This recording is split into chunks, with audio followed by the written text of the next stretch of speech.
Procedure code 1973 का section 12 and section 17 समझेंगे। दोनों सिमिलर सेक्शन है, इसीलिए क्लब करके साथ में समझेंगे।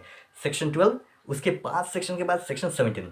सेक्शन 12 बात करता है chief judicial magistrate and additional chief judicial magistrate के, एंड सेक्शन 17 बात करता है chief metropolitan magistrate and additional chief metropolitan magistrate. 5 section के बाद 12, 12 के 5 सेक्शन के बाद 17, ठीक है, 12 17। सेक्शन 12 कहता है किसी भी डिस्ट्रिक्ट में हाई कोर्ट अपॉइंट करता है एक चीफ जुडिशियल मजिस्ट्रेट को।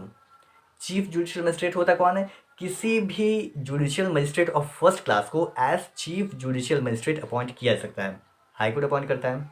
सिमिलरली किसी दूसरे judicial magistrate of first class को as additional chief judicial magistrate appoint किया जा सकता है, और वो जो एडिशनल चीफ जुडिशियल मजिस्ट्रेट होंगे उनके भी पावर सिमिलर होंगे एज चीफ जुडिशियल मजिस्ट्रेट के। और किसी भी सब डिवीज़न के रिगार्डिंग में, सब डिवीज़न में एक जुडिशियल मजिस्ट्रेट को अपॉइंट करती है हाई कोर्ट, जिसे कहा जाएगा sub divisional judicial magistrate.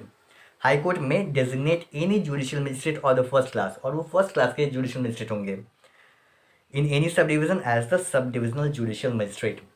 Next section 17, section 12 हम लोग का हो गया। सेक्शन 17 अब समझते हैं। सेक्शन 17 है chief metropolitan magistrate and additional chief metropolitan magistrate. ये दोनों को अपॉइंट करने का पावर होता है हाई कोर्ट का।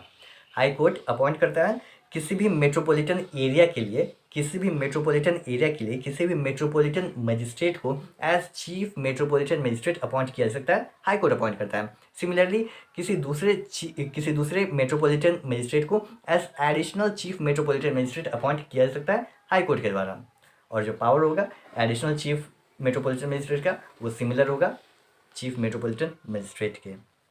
आई होप ये दोनों सेक्शन क्लियर अब हो गया होगा। मिलते हैं नेक्स्ट वीडियो में। Thanks for watching. जय हिंद।